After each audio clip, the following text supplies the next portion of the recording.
It says I'm live, but the screen is always a little shaded out, so I don't know if I trust it or not. I've gone back and watched some of the streams, and it's pretty accurate. When it says I'm live, it's when it really starts recording. Good afternoon. I'm Tim Carter. This is Ask the Builder, and let's see, what is it? March 9th. We're almost a third of the way through March. It's crazy. I'm really kind of energized. I've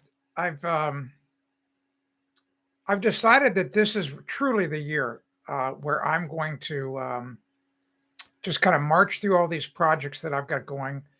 Some of them home repair projects here at my own home, but things like that just are really kind of nagging things that I kick down I kick the can down the road. And one of them is decluttering. And the only thing that's stopping me is it's still a little bit chilly outside. And we actually have some snow flurries that just started. They say we're going to get an inch of snow over the next 12 hours or so. I believe it. It's that time of year. Winter doesn't really end here in New Hampshire until like the middle of May. I shouldn't say that. I'd say to the middle of April. I mean, I looked forward in the forecast right before I came live here, and looking out 10 days, I see a bunch of 40s and even some 50s. So that's encouraging. So at least we'll see the grass again. But right now, still a lot of snow cover out there. If you have any questions at all, you want to put them in the chat.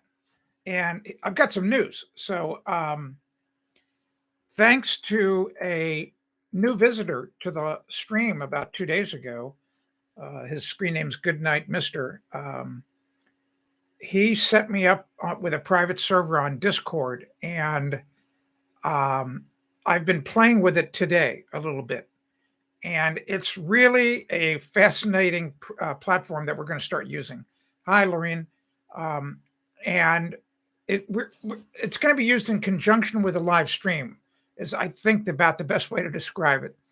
What it allows us to do, which is really kind of cool, is it allows us, you're part of my family, to continue the discussion of topics after a stream is over. So it's kind of cool. So in other words, maybe I have to go eat dinner, but you and two other people want to keep talking about whatever we talked about in the live stream.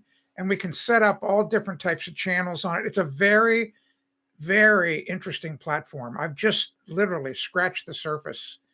And and there he is right there right now. Hey, good night. How you doing? So there you go.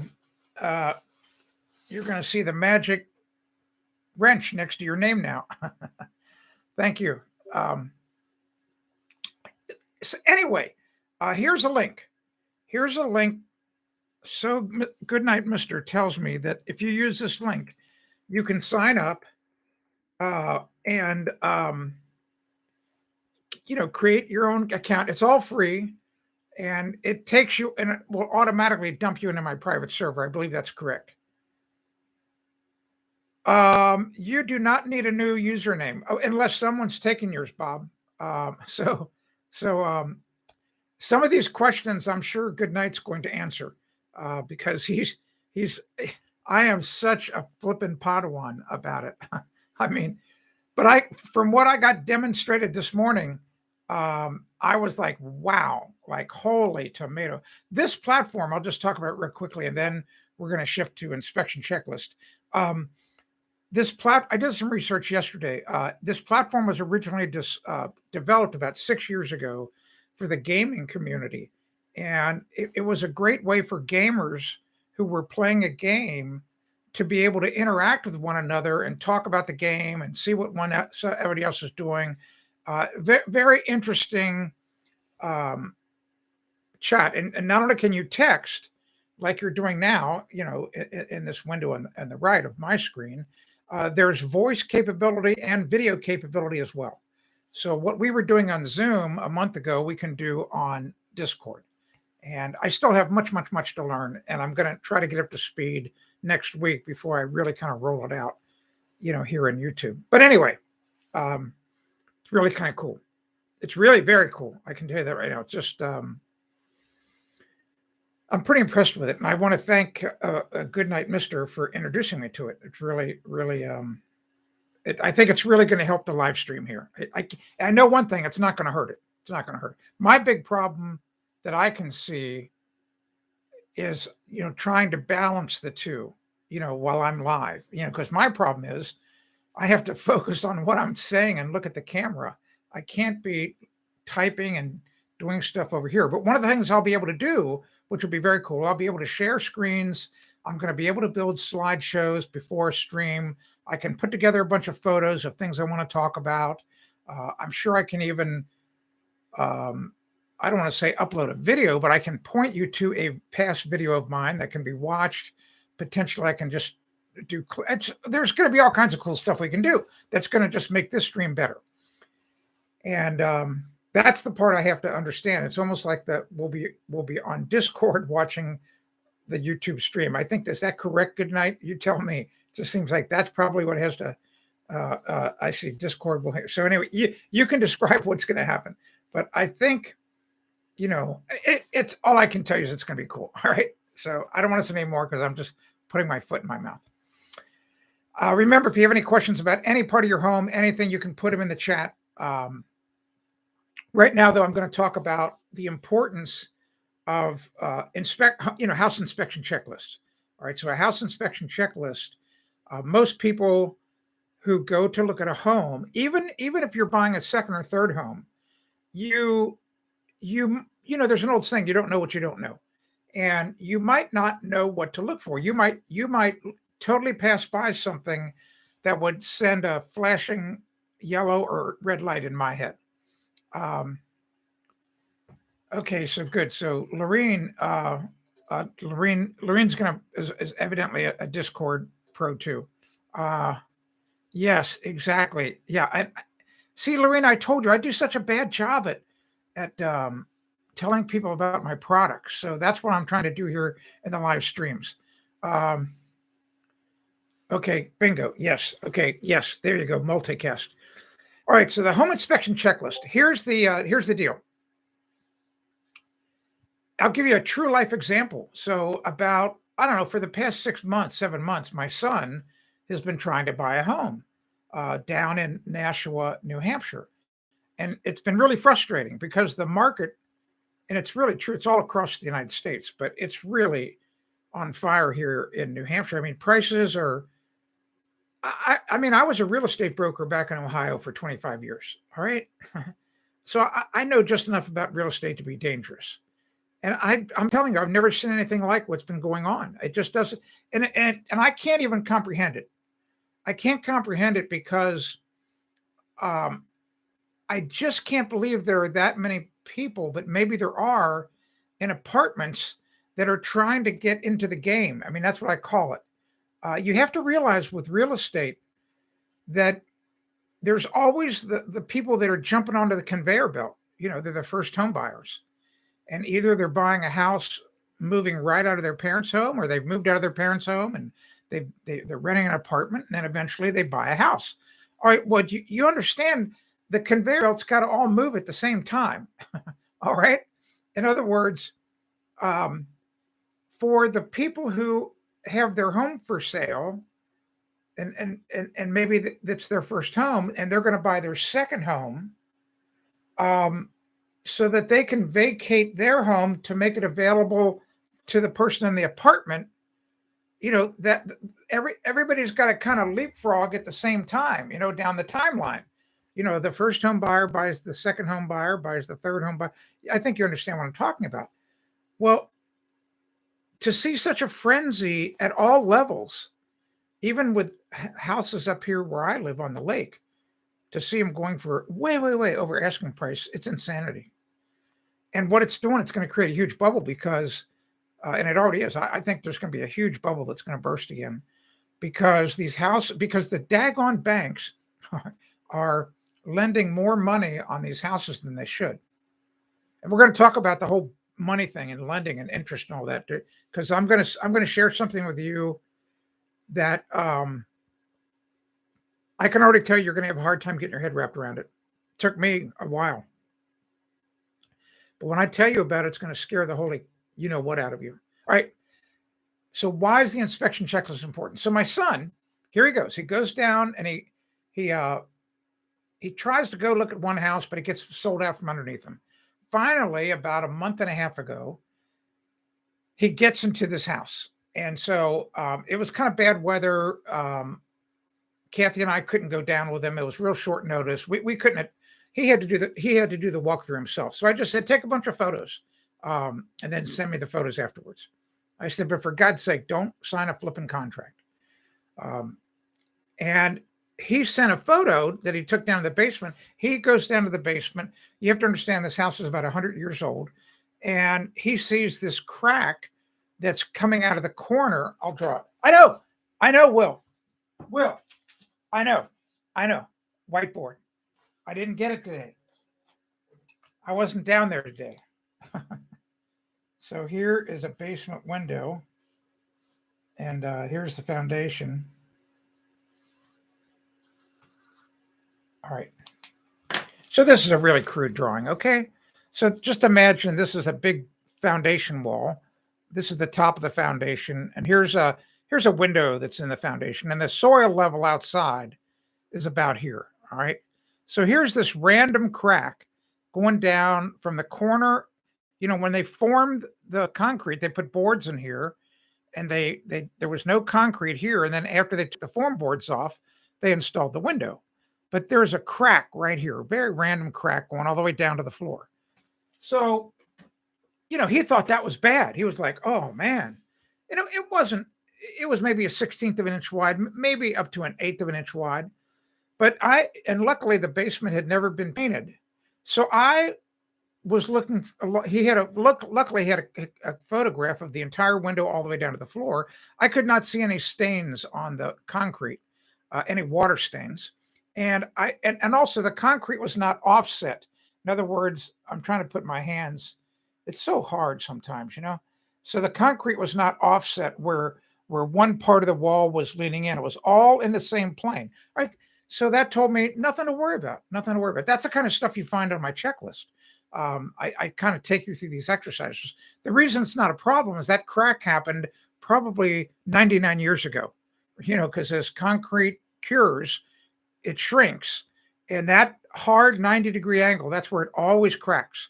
That's a perfect place to tear it apart. But you need to look at so many things. One of the big things when you do an inspection of an existing house before you buy it, and the reason this checklist is so valuable to you, here's what most people do. Most people will go look at a house. They go through the process. They like it. They fall in love with it, which is a mistake. They then put an offer in, and then the realtor and they write a contingency that says this offer is contingent upon a successful completion of a whole house inspection that does not show any major defects. Or, you know, you have to write it very carefully, by the way. And, you know, but that's a whole nother live stream, how to write contract contingencies. Well, you know what one of those inspections costs today? Well, I can tell you when I did it here at this house, I actually paid an ASHI inspector, and those are the best one. They have the letters after their name, ASHI. ASHI. That stands for American Society of Home Inspectors. Those are the best ones. It's the only inspector you want to have. I paid $475 12 years ago. So it's got to be over $600 now. Could be $700. I don't know. It's been 12 years. Maybe it's $1,000. Who knows? Anyway, so imagine you falling in love with this house, hiring this inspector, only to find out it's got 3 major deal breaker flaws in it. Well, how about if you just paid $17 and got a checklist that would point out those deal breakers, you know, and then so you go, you know, we don't even want to call the inspector. We already know we're not buying this house because it's a piece of crap. All right, so that's what my checklist does. You might be able to find other ones out there on the internet, but I just kind of march you around the house and point out all the deal breakers, and I point out all the deal breakers inside. So it's really, really, I just think it's a wonderful thing, and you have to do this because it's so easy to get emotionally attached to a house. It's so easy, and you don't want to do that. Too much money involved. Let me get caught up on the comments, and I'm happy to answer any questions about these checklists, these whole house inspection checklists. All right. Lorene says my friend's son had to sell his house in January and moved in with her to compete for a new house. Yeah, exactly. Exactly. The whole contingency thing out the window. It's like the people are idiots. People are. I don't mean to say this about your son's an idiot. I'm just saying it's too much money to put on the line. All right. And it's just crazy. It's crazy. So anyway, let me give you another couple of things that you might think are deal breakers, but they're really not. One of the things that it's not so much a concern to me because it can be fixed. I mean, and it doesn't typically cost a lot of money. It doesn't typically cost. So you don't need to get all bent out of shape about the condition of the roof. I mean, houses that have really complex roofs with a lot of flashings, you might think hard about that because most roof leaks, like 95% of all roof leaks, happen at a flashing. And a flashing is a roofing material. It's a transitional roofing material. A flashing connects your roof to something that's not a roof. And here's an example: the plumbing vent pipe that comes out of your roof. That's not a roof. It's a plumbing vent pipe, but it sticks right through the roof. So how in the world do you make it so that doesn't leak? Well, you put a flashing around it. A chimney is the same thing. Chimney is not a roof. Chimneys need a roof on top of them, but that's a whole different live stream. So when the chimney comes to the roof, you have to surround it with these very elaborate flashings, depending on the shape and the size of the roof. So that's where flashings happen. Now, this is a really great story. A really, really good friend of mine. I've known Phil since, 1972. Phil and I were geology students together, and we became good friends. And we kept in touch all these years. So he reaches out to me about a week or so ago, and he's got a nice little ranch house down in Tyler, Texas. And all of a sudden, there was a roof leak. And, he'd been in his house a while, and he just couldn't figure it out. And so he jumped up on the roof. And evidently what had happened is he had gone up on the roof to do something else, and he stepped in this one spot, and there was a nail underneath a tab that he then caused to come through the tab. And so that's where the roof leak was. So he diagnosed it himself, and then here's the mistake he made. He got some roofing tar out, and he thought he would just tar over it and problem solved. Well, the leak came back, which it always will. Roofing tar, it's just a joke, all right? So he said, "What can I do?" And I said, "Phil, this is so simple." So I had him on a phone call. I said, "Look, you're just going to," I said, "You got any scrap metal around the house, like sheet metal?" "Oh yeah, I got a lot of it." "Good." I said, "Cut a piece that's 5 inches wide by, I don't know, 7 inches long." "Okay." And I said, "Go up on the roof, carefully lift the tab up, that shingle up that you had tarred. And I want you to slide that piece of metal up as far as you can, you know." And he said, "Okay." Well, of course, I knew it was going to stop the leak, and it did. He just emailed me about 10 minutes before the stream. He was so happy. So roofs, a lot of people get upset about roofs. I don't get so upset because I know how easy it is to make a leak-proof roof. All right. So, and there's lots of videos out there. I've got lots of columns, lots of everything. So don't get too bent out of shape about the roof. Here are things that really get my attention when I walk through houses. I look to see if, like, door frames, if they're not square. I close all the doors, and I want to see if the gap at the top of the door is the same. I will actually take a marble with me, and I'll put it on floors. If I feel like a floor is really out of level, I want to see if a marble will roll across the floor. Of course, that doesn't work on carpeting, but on hard surface floors, it'll work. Um, I go for all the structural stuff. I'm really looking at the bones of the house and all the structure, because all of the other things, all of the drywall and wood trim and that's all cosmetic. That's all easily most people can do those things themselves, but you really need to take a really hard look at all the structural stuff, and especially on the outside, all the drainage. Most people don't do that, and you don't even know what to look for. That's the problem. All right, let's see if there's any other questions. Hi, Jimmy. How you doing? No questions about home inspection checklist. All right, that's interesting. I thought for sure you'd have one. Here's one of the biggest things you need to understand when you're looking at a house, and it's much more important in some areas than others. It's the exterior drainage, and the best way I can describe it is if I could wave a magic wand, I would make sure that every house basically was positioned right on top of a miniature itty bitty little mountain. In other words, you want all of the ground around your house on all the sides to drain away from the house. You don't want the ground to be draining towards your house at all, ever, never, ever. All right.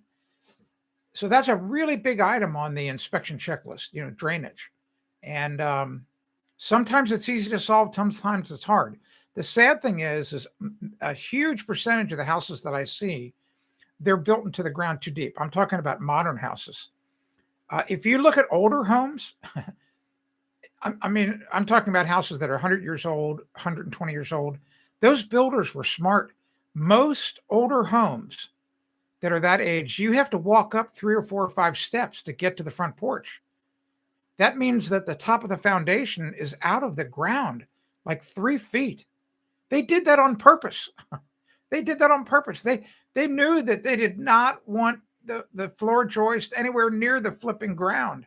They wanted light in their basement. That allowed them to put the windows in the foundation, like my son saw at the house he was looking at.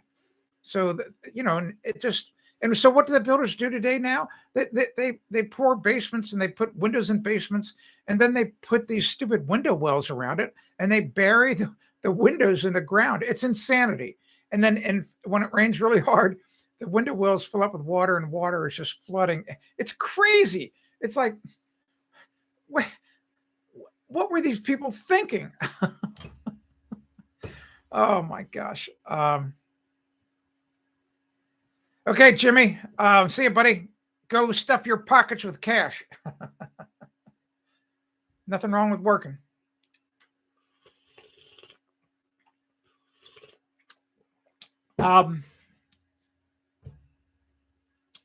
Let's see what I want to say. Oh, I saw, what did I see in the news that I thought would interest you? It's kind of a side story. I'll tell you what it was. I saw in the news today.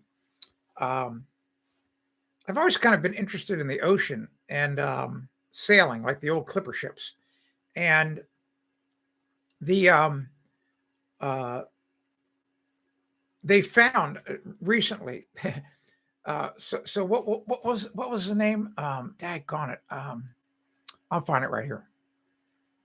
Oh, this is a different one. This is the one I've been waiting for Steve to show up here so I could talk about this story. I'm going to save that one. Shackleton. It was Shackleton. Shackleton's. You remember the Antarctic explorer Shackleton? So his ships. It was an incredible rescue story. It's crazy, but anyway, his ship sunk. It got trapped in ice and it sunk, and they found it at the bottom of the ocean, 12,000 feet of water, like perfectly preserved. All right, perfectly. I mean, you could still read the name on the back of the ship, because the water is so cold there that it preserves the ship. And really interesting that they found that ship, and really interesting, really interesting story. There is a really interesting book. If you have not, talk about books, talk about discovering ships on the bottom of the ocean. This is a really great book. If you've not read this book, you've got to get this book. I'm getting you to the link right now. This is a flipping fascinating book. Oh my gosh, this is a good book. So Kathy just got back. Awesome. I'm getting you the link right now. I can, and you're not going to believe this. I read this book probably 15, 18 years ago, and I reached out and I contacted the author. And, I was able to find his, with some investigative work, I found his email address. And, because I was a syndicated columnist, he answered me. It was really kind of fascinating. And I had this really interesting conversation with him. So I'm trying to get the link. All right. I'm having a hard time getting the flipping link. Just relax. So this book is here we go. Finally. Jeez. Holy tomatoes. Sometimes it's so hard. Here's a book. I cannot say enough good things about this book. And here's what's even better. So the book, it's called Ship of Gold in the Deep Blue Sea. And so this book ends at a certain part. I mean, it just ends. But the story kept on going in the timeline.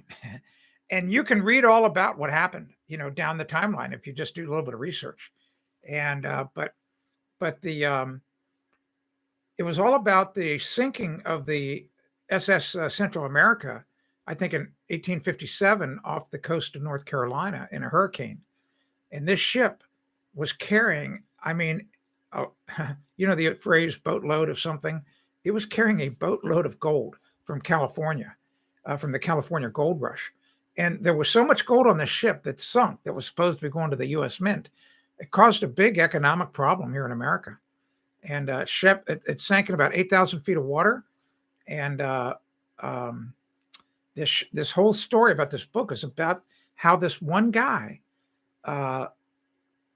found the ship. He found it, and a really smart guy, an engineer, and he started a limited partnership, and he raised some money from investors to do the salvage and salvage the gold off of it. You got to read that book. It's absolutely amazing. All right, so let's see here. Let me get caught up on the comments from Lorene. We live at the base of a hill, yeah, but water drains with it good. It has a path, good. Luckily, I know it's within a well, good. Before we bought the house, there had been terrace grading which collapsed and sent water into it. Yeah, horrible. Window wells, horrible. Everything about window wells is bad. Everything about it. If you have any questions at all about your home, it doesn't have to be about inspections. It can be anything. Happy to answer them. Happy to answer your questions. I'm just looking at the snow. It's not depressing because I know that it's going to 47 tomorrow. That's only supposed to get an inch. It'll just melt it all away. Anyway, if you have a question about your home, go ahead and put it here. I don't care what it is. I'm happy to help you. I have a consult call in the morning with a woman who I don't know where she lives. Doesn't matter. And she's got a reverse osmosis machine in her basement. And the way those work is when the system works, it pumps like dirty water out of the system, and it needs to drain somewhere. And a plumber installed it wrong, and so she wants my advice as to how to do it. And so I figured out how to do it. It's really, really simple. Actually, she might, if she has just a little bit of courage, she can actually do it herself. So yeah. Good night says, definitely hate window wells. Always have frogs. I call them serpents. I'm not a big fan of serpents. Not a big fan. Get stuck in them. Yeah, they do. Okay, I will, Lorraine. I'll check that one out. Yes. Okay, it's about shipwrecks and surfers. All right.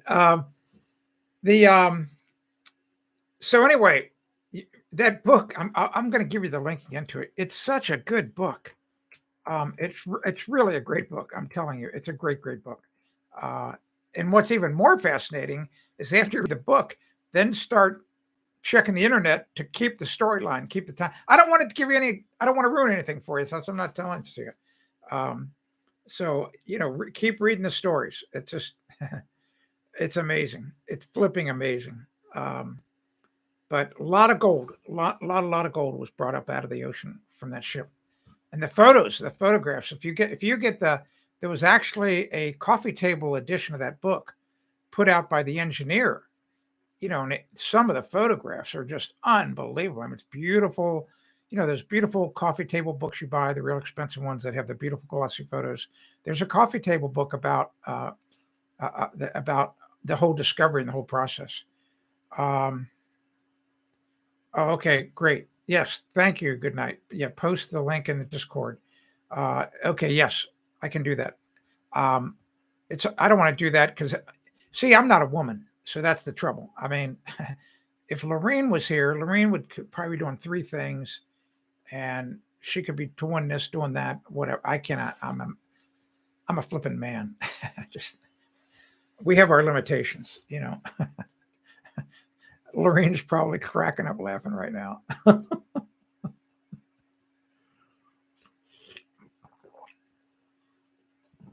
Oh my gosh. Oh, I don't know what else to say. Okay, so if you have any questions about really anything, yeah, it might be. I don't know, but it's a great book. It's a wonderful book. It was probably written. Oh my gosh, I'm trying to guess. It could be 25 years ago when it was written. Uh, but anyway, still, it doesn't matter that it was written 25, 30 years ago. It's really a fantastic book. Yes, yeah, exactly. I know I can do that on my Kindle too. Anyway, great book. If you want to know anything about, I'll tell you what happened. This is what I wanted to share with you, and it came today. It came FedEx. I constantly get pitched by public relations people about products. All right, I know how the game's played. I've been doing this 28 years. Hey, Vanessa, hello, welcome. Published in 2009. No. It that there's that it's older than that. It's got to be older than that. It's got to be. I mean, it's got to be. It's got to be. It just has to be. Maybe I'm wrong, but I don't. It's got to be older than 2009. Doesn't matter. All right. I got pitched. Let's see. What's today? Today's Wednesday. On Monday, by a public relations firm about a new flushable wipe. And I think I talked about this on Monday. All right. So it came today, and they claim that it breaks down 5 times faster than the top of the line toilet paper. And I tested the top of the line toilet paper in my flushable wipes video, and it didn't do. I mean, it didn't hardly fall apart at all on that 70 feet of journey through the sewer pipe. I was really pretty stunned at how, but I know enough about sewer lines that I know that if it travels a mile through a sewer line, it's just going to be gone. But it doesn't fall apart in your septic tank. It's not a good idea to use the really expensive toilet paper in a septic tank. But I can't tell my wife that. She's not using crappy toilet paper. Anyway, I did not open the flushable wipes. I didn't do anything yet.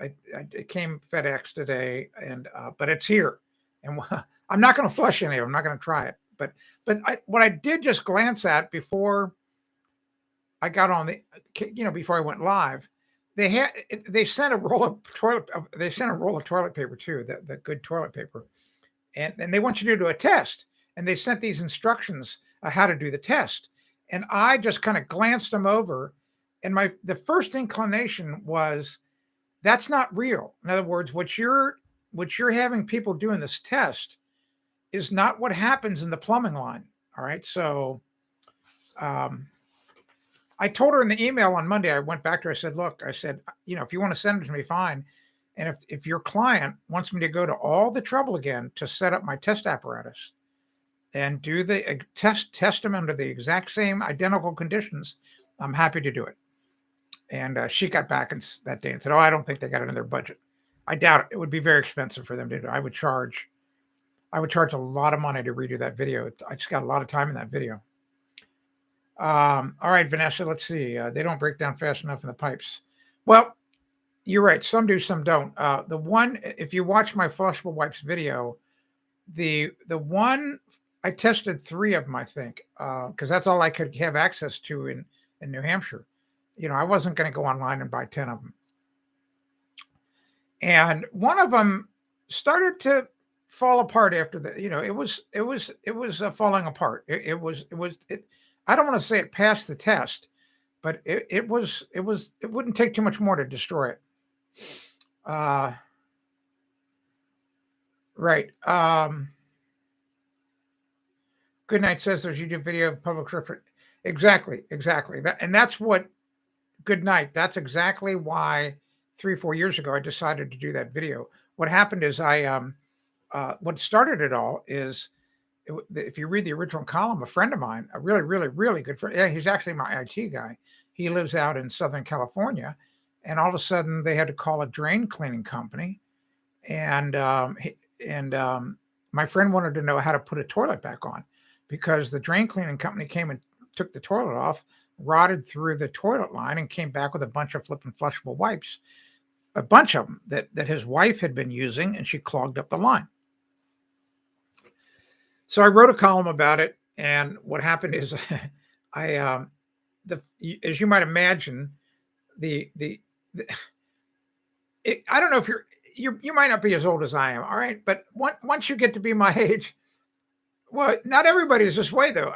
I guess I'm just a little too cynical, but it's all about money. It's all about money, power, and sex. That's it. Those are the 3 driving forces in the world, all right, whether you like it or not.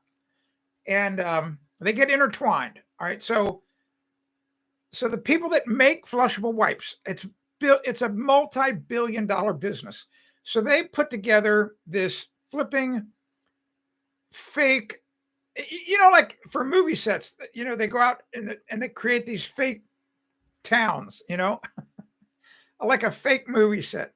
So here's this fake flipping organization called the Flushable Wipes Alliance, and it's completely funded by the people that make flushable wipes. So do you think you're going to get the truth out of them? So after my column runs, they have a PR person write to me saying I need to issue a retraction. I need they were upset at my column, and so we're playing Texas Hold'em at that point, okay? A virtual game of Texas Hold'em. So I'm all in, man. I said, I'm not going to write a new column. I'm actually going to do something better. I said, I'm going to record a flipping video to show that everything I said in the column's true. and if you have a set of industry specs about the testing apparatus, I'm happy to review them. So they sent it to me, and I pretty much agreed with it. So I did everything right with it. I never heard a word back from him after I did the video. Of course, I sent it to him. It's like, there's that old saying, like, let sleeping dogs lie.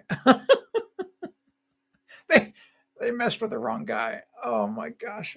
I'll never forget that phone call. I had a phone call with this guy, this PR guy, while I was up in Bar Harbor working on my daughter's home. And I was not confrontational. I just was kind of this way. I said, you know what? I said, I got some bad news for you. I said, you sent the letter to the wrong guy.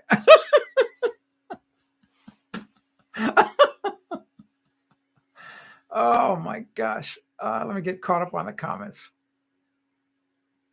All right, let's see. Vanessa says, put them in a bowl and see how long it dissolves. Yeah, the trouble with the whole bowl thing is, Vanessa, is that, once again, that's not realistic. That's not what happens in the toilet and in your plumbing pipes. The only test is the one I did. It's the only legitimate test, and they knew it. They knew it. and here I'm going to say this last thing. So I've been doing Ask the Builder for 28 years. All right. And what's really interesting, it's like this live stream right now. So I can see that there are 19 people who are tuned in right now. You are one of the 19. I only know maybe 5 of the 19. So Good Night's here, Vanessa's here, Elle's here, Lorene's here, Josh was here earlier. I don't know, 6, 7. All right, so who are the other 12 people? I don't know. I don't know who you are because you're not checking in. Maybe you don't want to check in. Might be a good idea to check in. But when my column runs in 60 plus papers and a lot of people read it. I don't know everybody who reads my paper, but believe me, the people in business read the column. And if you make a mistake, here's all you need to know. If you make a mistake in a column like I write, you know about it, and especially now, today, you know about it within hours. Because, for example, the Washington Post, they publish my column. So if they publish my column this morning, I'm telling you, if I have a mistake in it, by now I would have heard from 3 people, via email. So when you do something right, so here's the opposite of that. When you do something wrong, you hear from everybody. Like, you made a mistake. And I'm one of the few people that go, okay, you're right, I did. I goofed up, and I issue a correction. I say I did. I made a mistake. But if what you say in the column is right, and it's inflammatory or it's whatever, and you don't hear anything, it means that what you wrote is true. All right, let me get caught up. Vanessa is exactly right. Lurkers, please say hello. So let me get caught up. All right. Are there any flushable hemorrhoid wipes? I don't know. Here, Vanessa, just whatever you decide to use on your private area, it doesn't matter. Don't put it in the toilet. Just buy a new little trash can that's got a lid on it, that's got a plastic bag, disposable bag, and anything that touches your body, just put it in that little garbage can. So it doesn't matter. You find whatever you want and just use that. Do not put the only thing that should be going in your toilet is what comes out of your body, period. That's it. Not even toilet paper. I mean, well, if you're on a city sewer, go ahead, put toilet paper down it. But if you're on a septic tank, I would highly recommend, although it's very hard to do after the fact, very hard to do. Well, go buy one of those bidet toilet seats. Simple as that. All right. Let me get caught up because the things are really going. So anyway, Vanessa, you know what to do. Put it in the trash cans. Yes, testing software in a lab. Yes, Jack Bowman 20. Jack. So I don't know what the 20 means, Jack. All right. Yeah, there. Thank you very much. Good night. Join the Discord. Exactly. Thank you for putting it back in. Vanessa, I already must snake the drains here. I'm going to buy this. Okay, good. Good for you about the snake in the drains. Remember, Vanessa, do not put the snake through the toilet. You'll ruin the toilet. Do not put it through a toilet. No. Don't do it. Okay, Good night wants to know. Jason, I knew you were there lurking, Jason. Daggone it. Good night says, what are your thoughts on Live for Clocks? I'll tell you, just a second. My daughter moved out to Long Beach, California over the weekend. She texts me, today's Wednesday. Yeah. She texts me on Monday morning. Help. Texting, by the way, everybody's got their preferred method of communications. And my daughter, it's texting. Me, I'm an email guy. I'm an email and a phone guy. Texting's okay, but anyway. So she says, help, my vanity sink's clogged. I put Drano in it, and then in parentheses, she put, I know, because she knew I was going to yell at her. And so, no lie, no chemicals. You do not put chemicals down the flipping drain. Do not do it. No, you're not going to do it. You're just going to you're going to buy different snakes. Like if you can get the trap off underneath the sink and it's clogged and it's the branch arm's clogged, you're just going to put a small snake through it. Um, no, no, no, no. And I've talked about it before. The biggest problem that a lot of people have on their main building drain, that's a 4-inch pipe that's under your slab or in your crawl space. It can cause you can cause clogs in it because of kitchen grease. No grease in the drains. No grease. None. No more grease. You have to save your paper towels, the ones that are just barely used, and you use paper towels to sop up liquid grease, put those in the garbage can, and is every speck of grease that you can get off plates, bowls, pots, pans, put it in the garbage so that you minimize the amount of grease in your plumbing system. All right. You do that and you just put bodily waste down it, you're never going to have trouble. So no chemicals. Good night. None. No, no, no. Bad, bad, bad. Especially the really strong ones. They come if you're putting them down a metal pipe, they'll eat it up. I just had a person email me because I wrote a column about this, appeared nationally about in the past 3 weeks.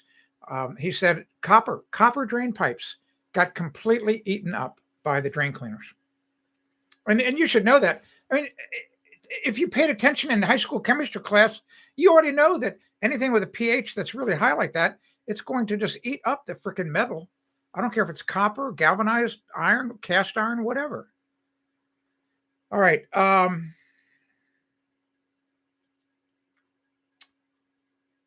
Let's see. I'm getting caught up here. Yes, good for you, Vanessa. You know what to do. You're a smart woman. Bob, hello, Bob. Joined late. I hear window wells access complaint makes them. Yes, they're trying to use that as an egress. The building code has got a very strict regulation. It's actually a good thing. It's one of the few good things in the building code. Out of bedrooms and other living rooms, that if you have a basement bedroom, you have to have 2 points of egress out of a room. So the door into the hallway or out a window, and so you have to have windows big enough in the basement window well that meet the width and height requirement for egress windows. And then, yes, you can do it on a window well. All right, let's see. Vanessa, only shower drain. I don't think it would make the benzo. Well, here's what happens, Vanessa. The snake, I mean, will damage the China toilet. I mean, it's going to damage it. It's just going to scratch it. And you're right. It's going to be really hard to go past the colon. Now, Steve, the toilets in the UK are different. A snake, it's a lot easier, but I still would never put a snake in a toilet. Don't do it. Don't do it. Don't do it. Just don't do it.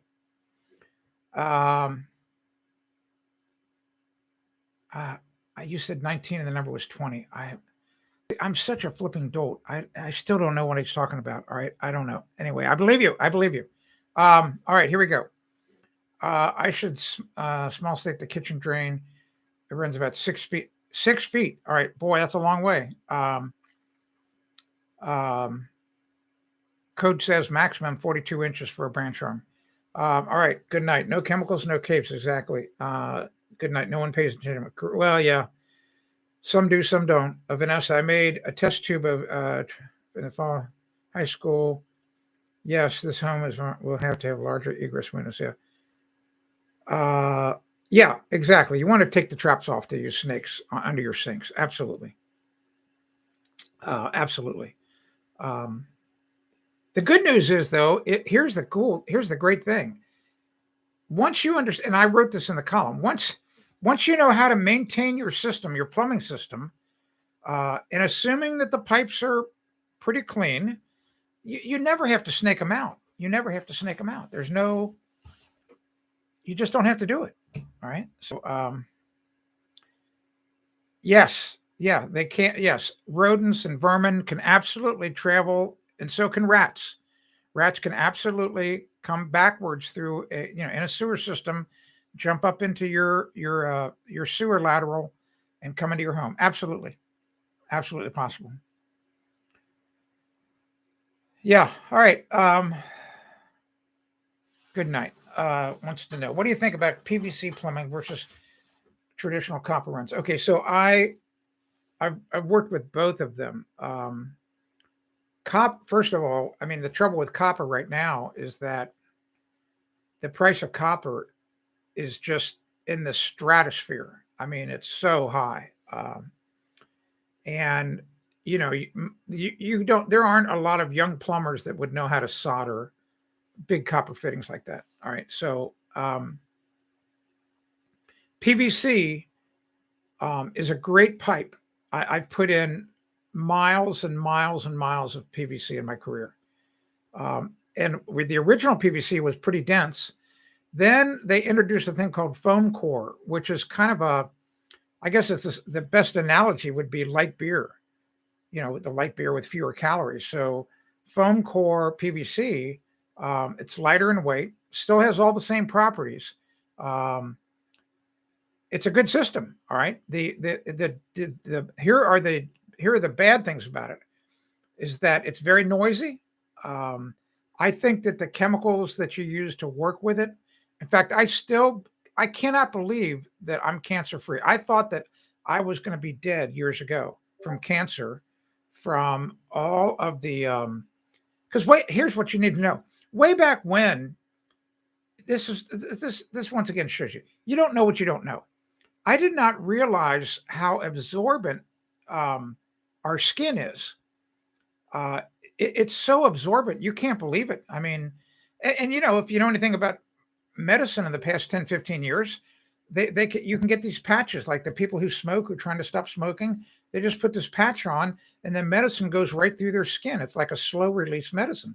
Well, if I told you the amount of PVC primer, liquid primer, and the glue that got on my hands, are you kidding me? And you can't even pronounce the names of the chemical compounds on the label. It's scary. All right, so the trouble is, I think the chemicals are dangerous to work with, so you got to wear gloves. In my opinion, I would never use it again without wearing gloves. Even breathing the fumes are bad. If it burns, when PVC burns, it creates a highly toxic smoke. And so if you inhale it, a lot of it, you might die within a few seconds. All right. So, and it's very noisy. So if you've ever been in a house that has PVC toilet stacks, a 3-inch or 4-inch stack, and someone upstairs flushes a toilet, you can hear Niagara Falls in the water, in the wall. So you can stop that by just using cast iron. You can just put a cast iron stack in. You don't have to put cast iron everywhere, and that'll help stop that. So copper is great. PVC is great. Copper is expensive. PVC is not so expensive. If I plumb my daughter's home, I put in a mixture of cast iron and PVC. No copper in my daughter's house. All right, let me get caught up.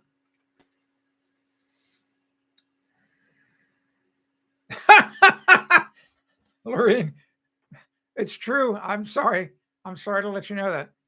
So, yeah, it would be a really good idea. This is why, just so you know, this is why I advocate putting a nightlight, like a downward facing nightlight, in all bathrooms right next to the toilet.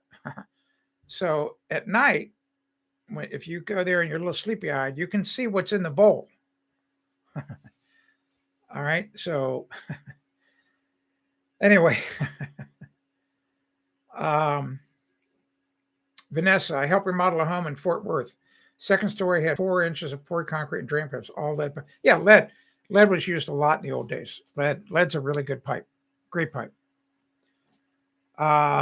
Good night. Like the lidocaine patches there matching goods. Okay, there you go. So yeah, good night. I'm not a medical doctor, but I know that I know enough to be dangerous. Vanessa, inspected almost every super in Alaska and remote stations are 80 cents the nervous system. Exactly. Right. There you go. I'm sorry about that, by the way. Adam, what about installing copper water pipes versus PEX and other? Oh, sure. I'll talk about that. I'm just the guy you want to talk to. Look what I have here. We did this 2 weeks ago. PEX. This is what's in my own home right here. My bathroom went out glow at night. All right, Adam. Copper. All right, once again, the trouble is right now, the cost of copper is I I, I can't even imagine what it costs. I haven't gone and checked, and I've not kept track, but I'm sure you can go online and look. There's all kinds of graphs because since copper's a commodity, you can go and find graphs that show you what the price is. All right, very expensive. Problem with copper is, except until such time as they invented 7 or 8, 9 years ago the press fittings, and I've got a video about that. You used to have to solder everything. All right, so soldering is time. It takes time. It's tedious. There's no real shortcuts. For example, to solder this connection, in other words, this is a coupling, and this is PEX. It took me 6 seconds to do this. 6 seconds is all. To do this same exact thing in copper, just solder 1/2 of a coupling, easily, I don't know, 3 minutes would be my guess. 3 minutes. Cleaning both things, fluxing them, heating it up, holding it just right, letting it cool down. You have to wipe it because after you solder, and this is a mistake a lot of rookies make, you have to have a bunch of clean rags because the acid flux, it's a paste, but when you heat up the torch, it turns to a liquid and the flux will run down the pipe. It runs everywhere. You can always look at plumbing that a rookie installed or a plumber who doesn't know what he's doing.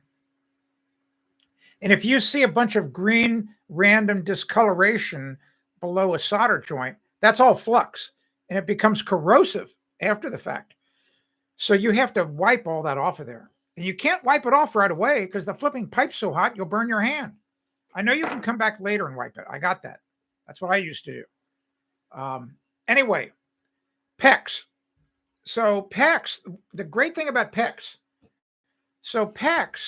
it installs just like electric cables, meaning when you install an electric cable from the circuit panel to your first box, outlet, whatever it is, switch, you just drill holes and you run that wire through the holes and you may run 50, 60 feet of wire or cable before you hit the first box. So there's no joints. The only place there's a connection is where the wire connects to the circuit breaker and the neutral bus bar and the ground bus bar and where it then attaches to another wire in the box or the switch or the outlet. PEX is the same way. All right, it comes in giant rolls, and you only have one connection down in the basement or in the crawl space at the manifold, and then you have the other connection right underneath the fixture. A lot of advantages. Now, that's called a manifold system. You don't have to install it that way. You can install PEX just like old traditional plumbing, where you have like one cold water line kind of working its way through the house, and you branch off of it. But you'll just have a lot more of these fittings and connections. But that's not a problem. They don't leak. And I happen to like the UPONOR system. This is UPONOR, UPONOR, UPONOR. A lot of people there, and other people go for shark bite. I prefer the UPONOR. These are the originators. These are the people that invented PEX. I've never, ever, ever had a failure. Fantastic stuff. Hope that answers your question. If not, ask another one. I know Lorraine's bathroom's going to glow at night. Yeah, lead. Just be careful. Well, Vanessa, I really don't know much about you. Lead can cause all kinds of nervous disorders. I've got it all on my website about how lead is a really serious. It's a big problem for men. It makes us impotent. That's not a good thing. Do not want to be impotent. No, bad. Everything about that is bad. All right. Lead's a really bad thing. I got a really great column on my website about lead. It doesn't take much lead to cause problems. Lorraine, we bought a new refrigerator after we moved in, and when we pulled out the one, rat poison, rat pellets. Yes, exactly. PEX compression fittings. Exactly. That's what it is. That's a compression fitting. That's a good night says, see, I solder electronics, so I have the skill on lockdown. Yeah, good. Although, good night, soldering electronics, which I've done too. I'm a ham radio operator. It's not the same as soldering copper pipe. It's close, but it's not the same. Adam, there is a ton of information on my website about everything I just talked about. I've got videos showing you how I made this connection. I've got videos about the press tool. You need to see how the copper press tool works. So in other words, you can put copper in now. You don't have to solder it. All the fittings are press. And it works just as fast as this. In other words, I could put a copper 90 onto a piece of copper tubing in the same amount of time as this, 4 seconds. Leak proof, magic. But the press fittings are expensive, all right? So go to my website and type in copper and type in PEX and have at it. You'll be there for an hour, maybe 2 hours reading the stuff. Vanessa, yes, very familiar with that. Yes, yes. All right, I know you're a smart woman. I already know that. Yeah, welding. I'm a little weak on welding. I haven't done much. I know how to do it. I just have not done enough of it to get really good at it. Welding is very interesting hand-eye coordination thing. Steve, Game of Thrones. Yes, of course it is. We'll go just a little off topic here. Game of Thrones, Russia versus US. Okay, so I'll just go off the rails a little bit here. This is courtesy. This person was only here one time about 2 weeks ago. Forget his name. Lorraine, I know you remember this person. He had a Hawaiian username. And we were talking about something, and this person, I don't know if it was a man or a woman, brought up the fact that Hawaii was being illegally occupied by the United States. And I didn't want to argue with him because I didn't know. Well, guess what? He was right. You may find this. He put a link, or he put a name of a book. I went immediately after the live stream. I went and bought the book, and I'm about halfway through it right now. And I'm here to tell you, in 1893, the United States of America, we stole Hawaii from Queen Lily Kalana. It's hard to pronounce her name, and very full-figured woman, very, very full-figured woman, very attractive. Lily Kukalana. I don't know. I'm not good with the Hawaiian names. Anyway, we flipping stole Hawaii. 98% of the Hawaiian people signed a petition saying that they wanted to maintain their sovereignty and tell us to get the hell out of there. All right. That document is in the National Archives in Washington, D.C. You can go look at it. And while we're at it, we might as well give back Panama too. So if you don't know that story, that's even better. So anyway, here's the trouble, Steve. So understand this. I'm a member of the working media, okay? Yeah, I know. I write a home improvement column. But guess what? I'm part of the working media. I don't trust anything that I see anywhere. And here's what I think is just laughable. I actually look at the television for just about 40 minutes each night. I only watch television for 40 minutes a night. That's it. And I laugh at it. Kathy sometimes thinks I'm nuts. Because she says, "What are you laughing at?" I said, think of all the sheeple out there that are I said, these are the same people that were telling you all the lies about the shamdemic. And now all of a sudden, we're supposed to believe what they're saying about this new thing. All right. So that's all you need to know about Russia and Ukraine and the United States. Why would you believe anything you're seeing on the television or hearing anywhere on the internet or whatever? It just boggles my flipping mind. It's all heavy-duty Game of Thrones stuff. If you think for a minute that we are getting the truth, I've got flipping bridges to sell you all day long. So that's how I feel about it. I don't believe any of it. There is some, here's all you need to know. There is some, and absolutely Game of Thrones on a very high level, there is something going on. We do not know all of the motivations about the major players in this game. We do not know what's going on. That's all hidden from us. All right, let me get caught up before it all disappears. Vanessa, with the protective equipment with front sights on the yeah, absolutely, they get into you. Absolutely. I am so sorry that happened to you. Aluminum pans are very popular. My brother, yeah, and so I've got rid of all the aluminum around here. I thought that I read something where they traced Alzheimer's and stuff to aluminum. So, like people who use deodorant and antiperspirant, I think it's got a lot of aluminum in it. Anyway, I don't use any of that stuff. Just a tiny little bit some days. All right, so let's see. Let me get caught up. I need a welder for Vanessa needs a welder. So Vanessa, for example, there might be welding courses taught at adult night school at your local high schools. I just saw one here. It just started up about 2 weeks ago here in central New Hampshire.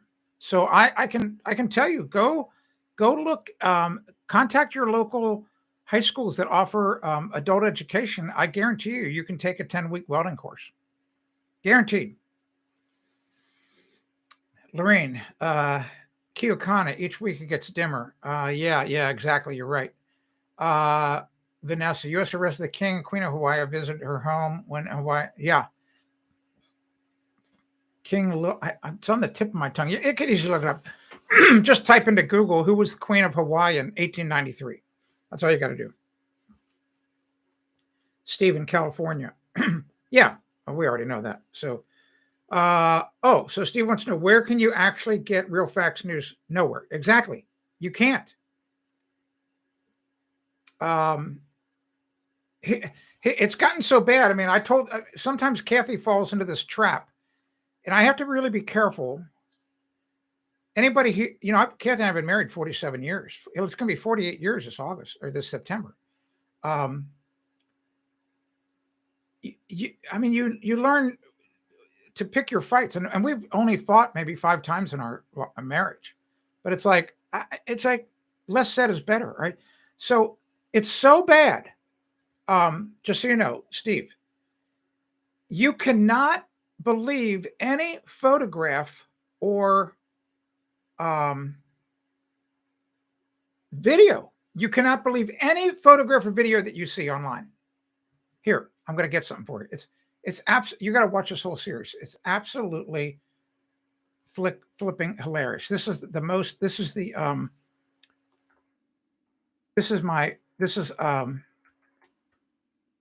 a series of about 30 videos.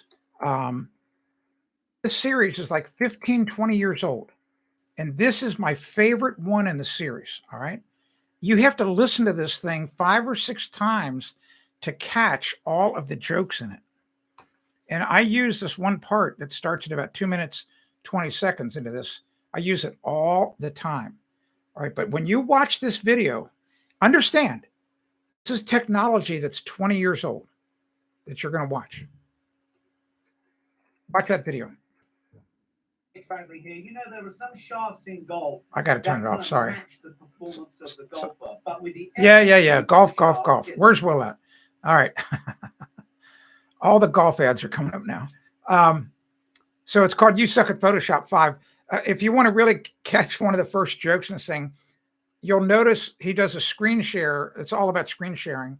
And you'll see a screen about emails. And you know how the unopened emails that you have in your own email program, typically they're in bold type.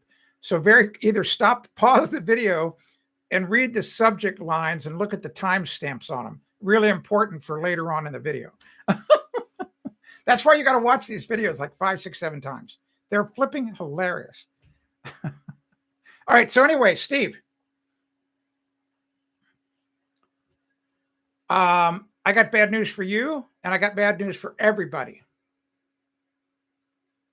We cannot trust anything. Now, that said, just in the past month, I subscribed. I don't know that I'm going to pronounce it like the Epoch Times. So here I consider myself a good journalist. I tell the truth in all of my columns, both when it hurts me and when it helps me. All right.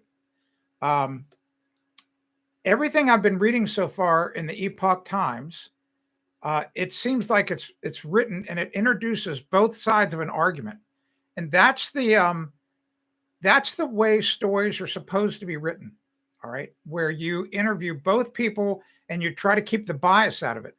The trouble is right now everybody's injecting too much bias, and here's all you need to know: if you start reading a story, if you read it something online, and the author of the thing says an undisclosed source or an anonymous source said this, immediately stop reading, because whatever the rest of the story, it's all a lie. In other words, in the journalism world, here's how it really works. If we could go back in time, or if we had credible editors, if there were credible editors at all of the news sites and at the newspapers and on the TV channels, in other words, they filter everything before we public get to see it. So if a reporter started to write the story, submitted the story to the editor to read, and it said an undisclosed source, she said, "What the? I can't say it. What? Get out of here! Who was the undisclosed person? Put their flipping name in the story." You know why they do that? Because it lets other people, after the story's written, to go interview that person to find out if what he said was true, or if he tells the same story again. Because have you ever noticed when you lie about something, do you know why the police, anybody who's done any type of police work knows, you don't interview somebody just one time, you interview them multiple times and you ask them the same questions, and then you see if their story changes. All right. Most people can't remember lies very well, but most people have a really, really good retention of the truth. All right. So anyway, so I got bad news for you. So in other words, you can't trust pictures, you can't trust video, you can't trust the written word. So we're stuck. I don't have the answer for you, but I can tell you this: I would highly recommend going to the Epoch Times, and a lot of their stuff is free. But I signed up for a subscription to get all the premium content. It's really fantastic. So I'm really happy so far. All right, here we go. Let's see. Good Night's got some good tips. Ed says, I watch BBC World News. If Steve were here right now, Ed, Steve would probably wet his pants, because he's got a name. He actually has, with that acronym, I know you think BBC means something else to him, because he knows the truth. He calls it something else, like British bullshit crap or something. I don't know.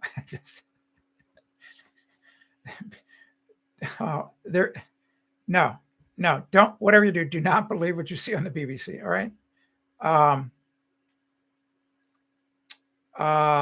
Good Night says, check the Discord chat and see Josh's PEC setup. Okay, awesome. Thanks for doing that. Good Night. I'm not able to see, that's what I'm talking about. I'm so focused on what I'm talking about. I don't know how I'm going to cover. I don't know how I'm going to cross that bridge. We'll have to have a conversation how I can do that. Vanessa says, I flew to Hawaii for leave on C5. We had an empty plane returning to Massachusetts. So I played football in the belly. Oh my God. I would love to do that. Oh my gosh.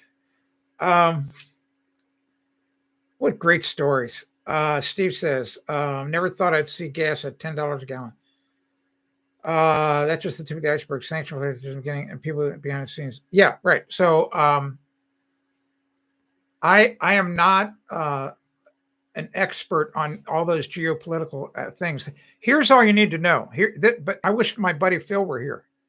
All right. So my buddy Phil that I talked about earlier, he had the house in Tyler, Texas with a roof leak. So Phil's entire career, he was a petroleum geologist. He worked his entire career in the East Texas Basin. We have so much oil in America. We probably have enough oil in America to last at the current consumption rate for maybe 500 years, maybe 1,000 years. When you start to get into the sediments in the Mississippi Delta. So you have to ask yourself, and if you remember, just go back 3 years ago, the United States was a net oil exporter. And as soon as this current administration came in, and think about this, they've only been in power 14 months, not even 14 months. Not even 14 months. And they completely shut all that oil off. They hate us. They hate us. All right, I'm going to say this really quickly. And if this doesn't, this is how you have to start thinking, in my opinion.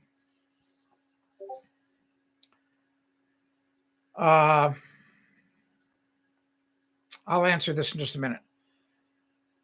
I've said this before on past live streams, and I don't know if you've been I know Vanessa has taken this oath.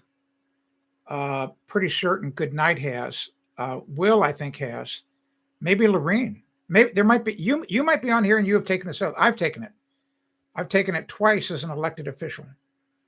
So I had to swear. I said, I blah, blah, blah, blah, blah, blah, blah, blah, blah. And I swear to protect and defend the U.S. Constitution and the Constitution of the state of Ohio against all foreign and domestic enemies. Most people hear that oath and it goes like this. The average person who has not taken the oath. All right. What's a foreign enemy? All right. So you know what a foreign enemy is to us right now, like Iran, China. There could be 10 of them. Russia might not be an enemy right now. Just so you know, might not be an enemy. Might not. So if we get into a battle, if we get into a war with a foreign enemy and they win, what happens? What does the winner do to the loser's country? They rape the women, they pillage the country, and whatever governing system they had, that's out the window. That's gone.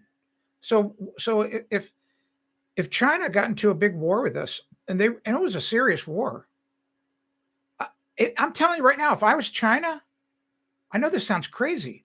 One of the first flipping nuclear bombs or missiles that I would do, it would be right on the National Archives building. The building, I've been in it, where the Constitution and the Declaration of Independence are stored. I'm blowing all that crap up, man. We're done with you guys. We're taking you guys out. And that Constitution hit, it's out of here. All right, so that's what a foreign enemy does. What's a domestic enemy? Tell me what a domestic enemy is. Put it in the chat. What's the intentions of a domestic enemy? What do they want to do? I dare you. Put it in the flipping chat.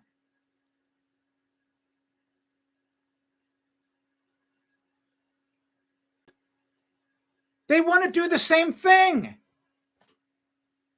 We have millions of flipping domestic enemies in this country right now trying to take our country down the tubes.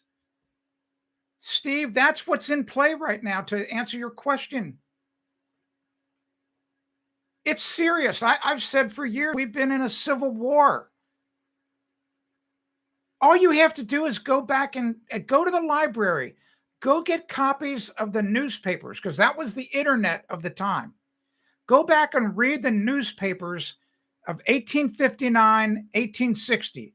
And like read Richmond, Virginia's newspapers, read Philadelphia's, read the editorial pages. That's exactly what's happening now.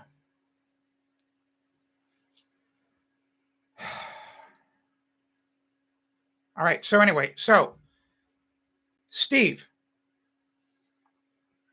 you're right on target. All right.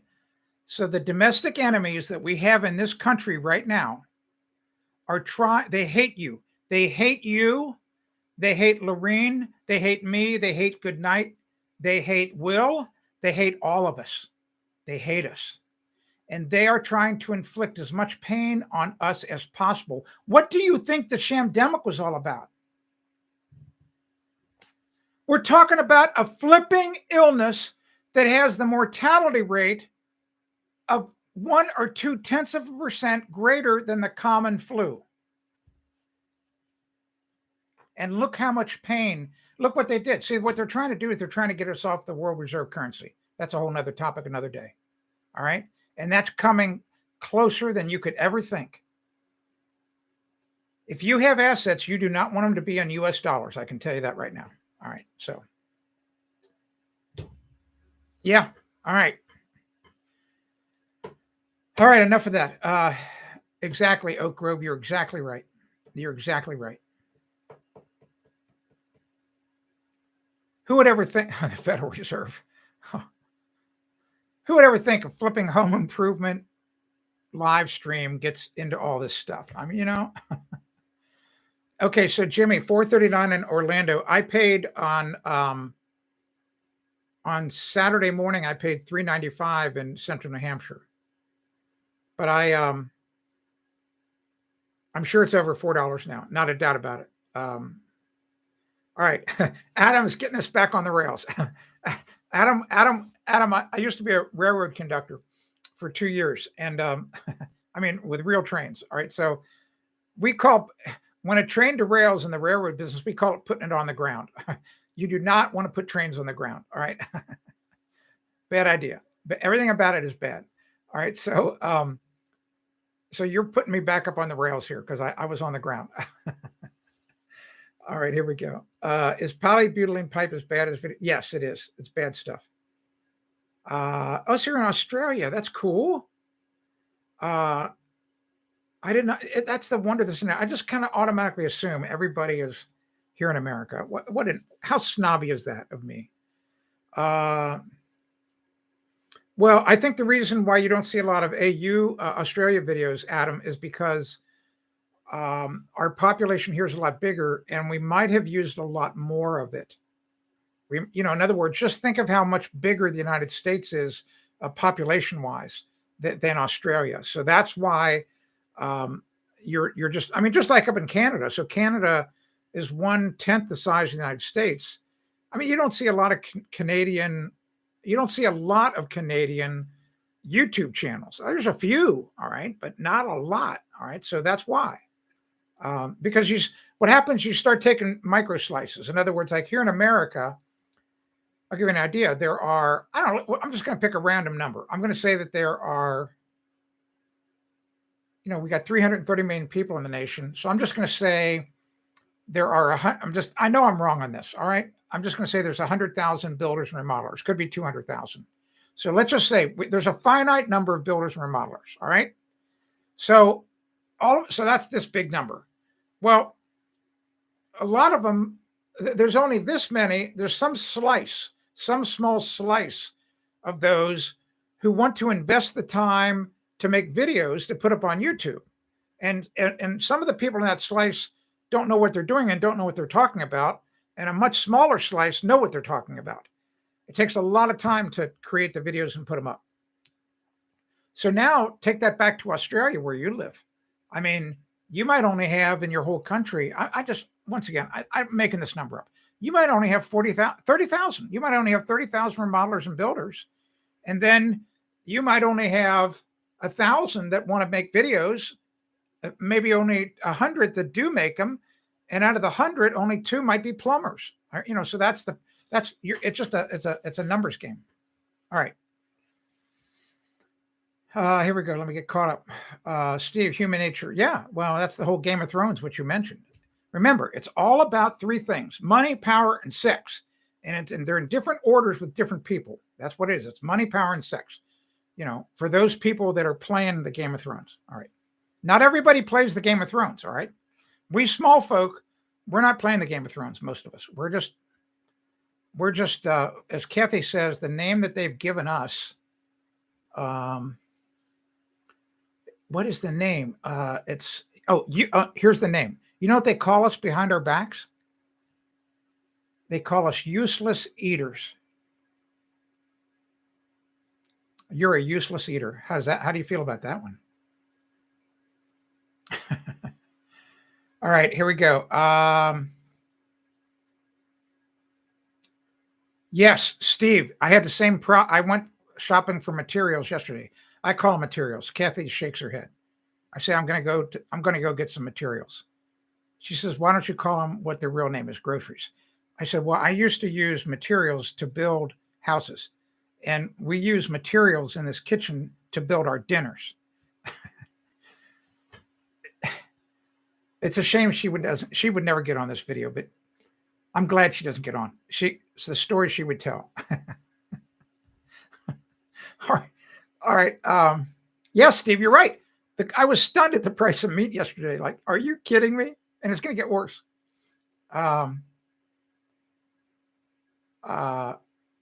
Looks like Vanessa and Goodnight are going to get together for lunch maybe one day. That would be cool. It's a pretty long drive for me to come down for lunch, but you might convince me to do it. All right, here we go. Here we go. I'm just getting caught up on things. Deplorable. All right, let's see. Blah, blah, blah, blah, blah. Adam. Okay, here we go. Adam. Even on the forums that are big in Australia, there's not much about it, and the pipe kind looks different. Well, here's Adam. Here's what you need to watch out for. If you go away, if you go like on a little weekend trip, turn your water off. Turn your main valve off. Don't come back to a flooded house. That's the first thing you can do. Here in America, there was a company. It was actually Oop Onor, but I have not seen any news about it. I don't know if they were able to work the bugs out of it. Oop Onor, and there may be other systems like this in Australia. This is important. Oop Onor announced 4 years ago at the Builder Show a computerized monitoring system on your main water line, and it had a built-in valve that would shut everything off. And so you would install this system on your plumbing system, on your cold water line coming into the house, and it would monitor. It would recognize how you used water. It would just know. It would just memorize, when the water is turned on and off at what time of day and how much it was using. So you can see where this is going, right? So all of a sudden, if there was a catastrophic break, it would go, I have never seen that before. That can't be a good thing. Boom. The computer shuts off the water. You could be at work, you could be in bed, it doesn't matter. Now, here's what happens with the polybutylene. Typically, it's a smaller pinhole leak. All right, so think about this. So it would recognize that. It would go, wait a minute, that's a really small amount of water. That's never happened before. What's going on here? Probably will shut it off. Right, so you might want to look to see if you can get that type of system in Australia, if you're really worried about this.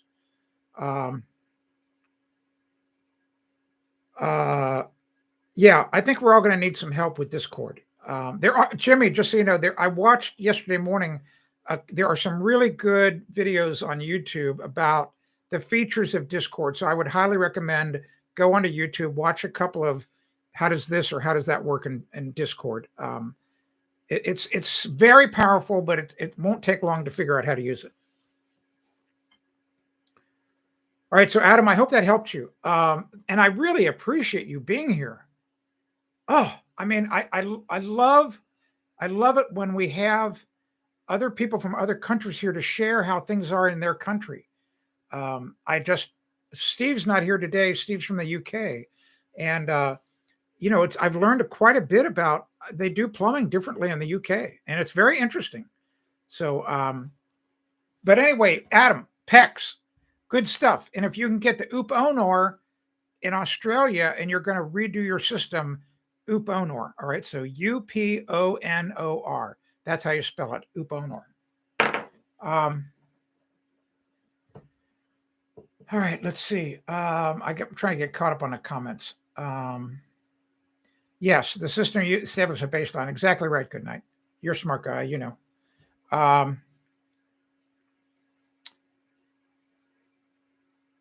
Yes, exactly, Lorraine. Vanessa, what basically shop? I have. Okay, all right. Vanessa, I use the. Okay, they're talking. Vanessa and Good night are talking about military stuff. Good for them. And by the way, thank you for your service to our country. Thank you so much. Here, I'm going to get something and show you something.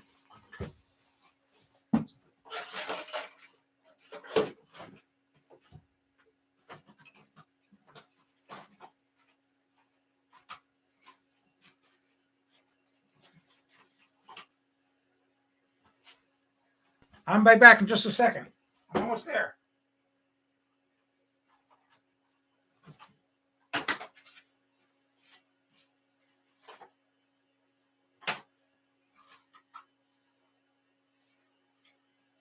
Where it is.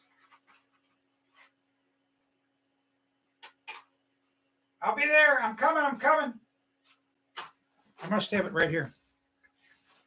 No. No. I'll be right there. I'm trying to find it. Cannot figure out where the flipping thing is. I'm coming.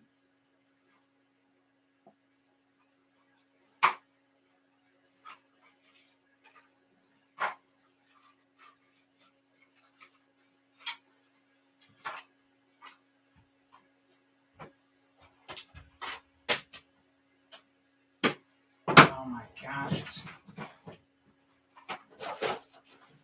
Anyway, I cannot find it. Are you kidding me?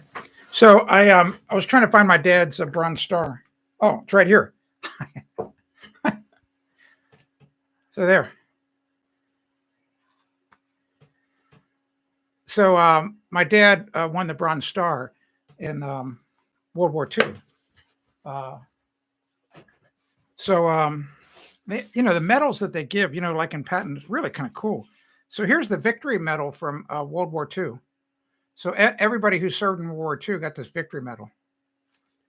I'm getting ready to put all this in a light box. But anyway, so I want to thank you for your service. You may not have won the Bronze Star, but you sacrificed a lot and you put your life on the line. So thank you. All right. I had my hands right on it. Shadow box or whatever, So anyway, I want to display all my dad's medals and all of this stuff. He was a medic in World War II. The story. Here's his whole story. I've actually got the letter. I've got the actual handwritten letter. That his buddy wrote to my mom about a week or two after he was captured. So, I transcribed the letter and put it in the story on my website. You might want to read it. It's kind of interesting. Come on, sometime today. I don't know what's there. Here we go. Finally. So my dad was a medic in World War II. He was served in the European theater. He had suffered from really, really bad PTSD. So anyway, so you might want to read that story, read the letter that my dad's best friend wrote to my mom. It describes in great detail. It's why he won the Bronze Star. That's why. It's the story of what he did to earn the Bronze Star. All right. All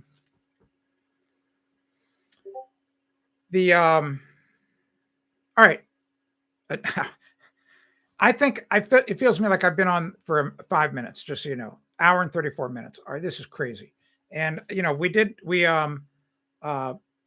we talked about the house inspection stuff way at the beginning, and then I kind of ran off the rails.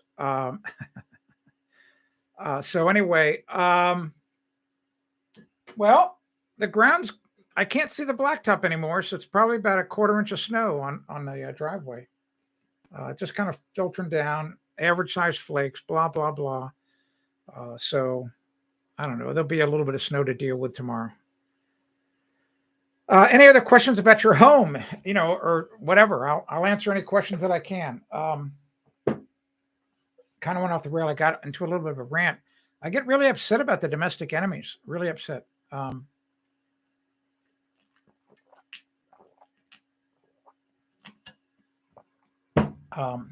They're flipping millions of them. Millions of them. We need to do this and a talk show. Oh, okay. Interesting. Okay. So you're buying fire brick. What for, Vanessa? Tell me all about it. What are you going to use fire brick for? And there's a special way. I'm asking this question not to be nosy, because I want to make sure you're going to install them right. Most people don't know how to install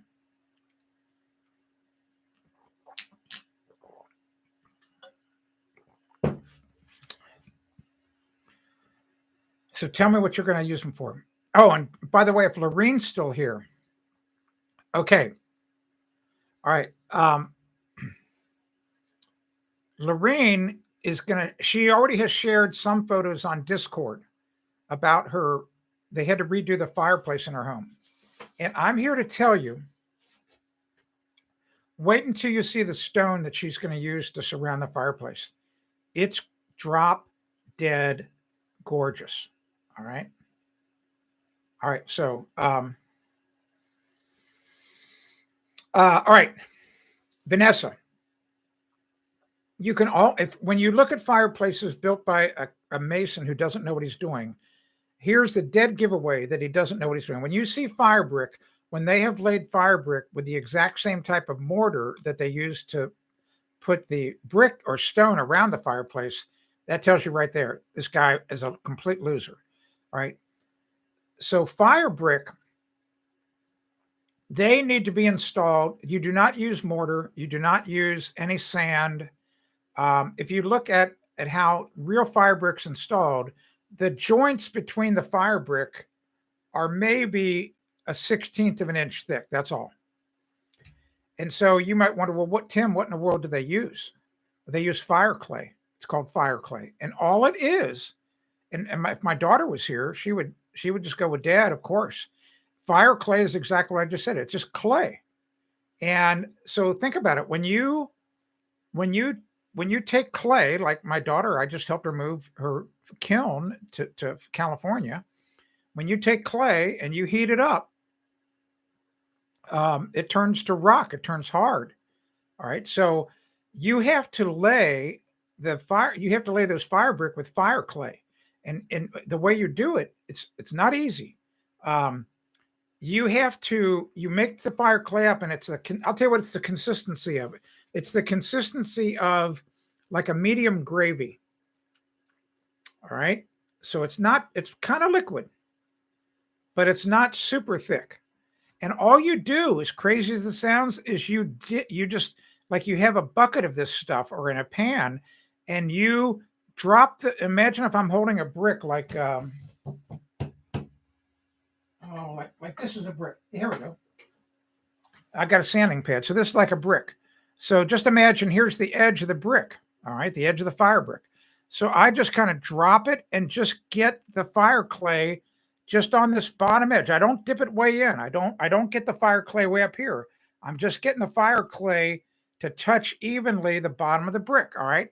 So the whole bottom of the brick is coated with the fire clay. And then you take it over and you drop it on the fire brick below, and that's it. All right.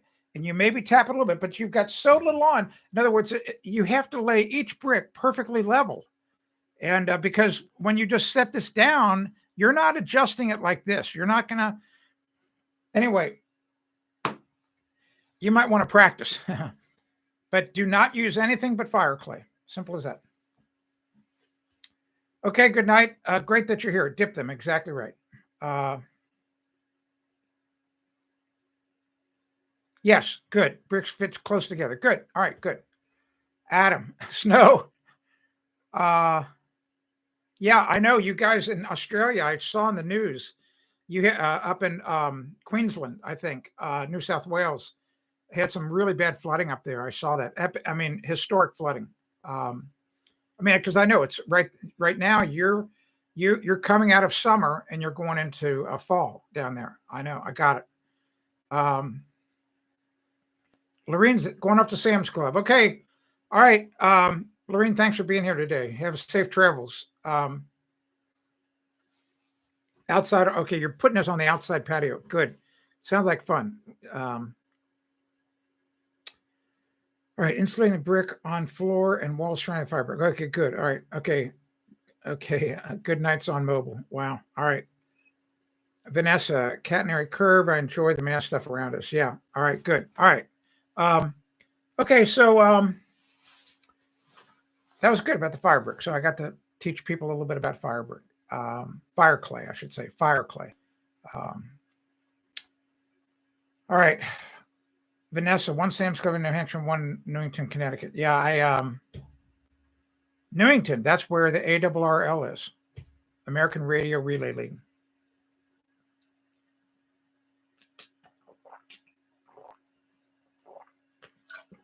All right.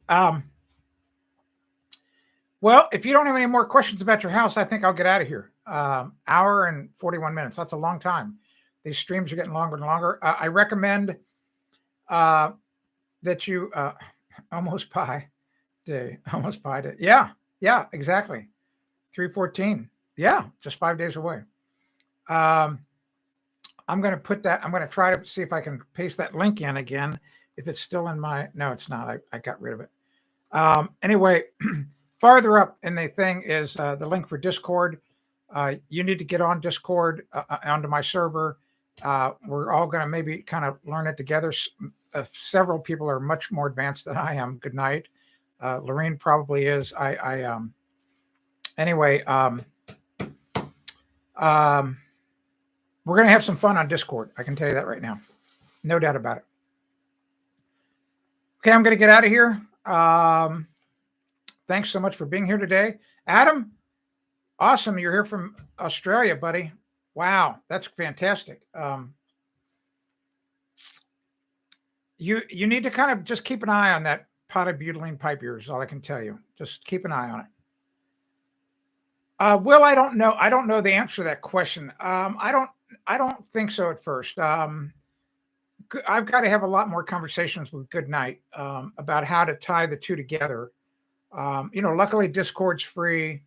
I believe this morning he told me there was a way that we could be on Discord and you can actually see the stream there. And I mean, I already know that. In other words, when I set up the stream, here's what you need to know. From my end, when I decide to go live, I've got two choices. I can just do it here on their platform. I don't know that I'm going to say this right. I can get a string of code that I can paste into other software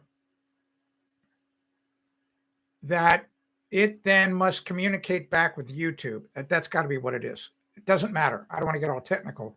I just know that we're going to be able to see this live stream within Discord. Yes, he just said you can multiplex it. Yes. Yeah, and that's exactly why Goodnight helped us on this. He saw when he came here for the first time and saw when I went off the rails that because I'm going to get banned. There's not a doubt about it. If it keeps up, once they find out, nothing good's going to come out of it. Nothing good. Because they don't want the truth out there. All right. So, trust me, we're going to talk about all that. We're going to, don't fret about it too much, Will. I'm just as new at this as you are. So, but you can see photos. Yes. Oh, it's really simple, actually. Will, we did it today. Lorene uploaded some photos really easily. So what we can do one day, Will, because you're so close, if you want to, once you have Discord at your end on your machine, and I know just a little bit more than you do, over the phone, I can tell you which buttons to click. It's very simple to upload a photo. Very simple. Yeah, Jimmy, I did too. I'm not on Fascist Booked anymore. Yeah, Goodnight's got our backs. He does. He will. We're going to be able to. We're going to be able to do so much on Discord. Right. Right. All right. I'm going to get out of here. Thanks, everyone. Here's now, just so you know. So this is why this Discord's pretty cool.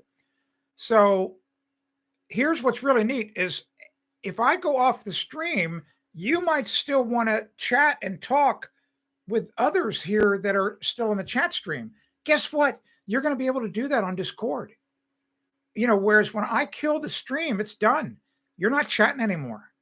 All right. So Discord, you're going to be able to continue the conversation, and then maybe after dinner, I jump back on. I mean, it's very cool. And I literally am just scraping the surface. I know so little. All right. So anyway, yeah, Goodnight's going to do a briefing. That's excellent. We'll figure it. So we'll basically kind of do a Zoom call or something, and he'll explain it all. It's amazing. I'm just telling you, it's amazing. And I thank you so much, Goodnight, for making it possible and for telling me all about it, and so we can get the word out there. We have got to crush these flipping domestic enemies. We have got to do it. I mean, it's going to happen. It's just a classic. It's all through history. It's just a classic battle of good versus evil. And if you believe in God like I do, and I go to church every Sunday, God, every now and then, man, the devil, I mean, just look through history. History's loaded with bad times. Why God lets that happen, I don't know. I don't know that we'll ever know that answer. But every now and then, he does a flipping hard reset, or she does. God could be a woman too. Have you ever seen that video of mine about? Okay, I'm not going to leave until I show you this video. It's really pretty funny. I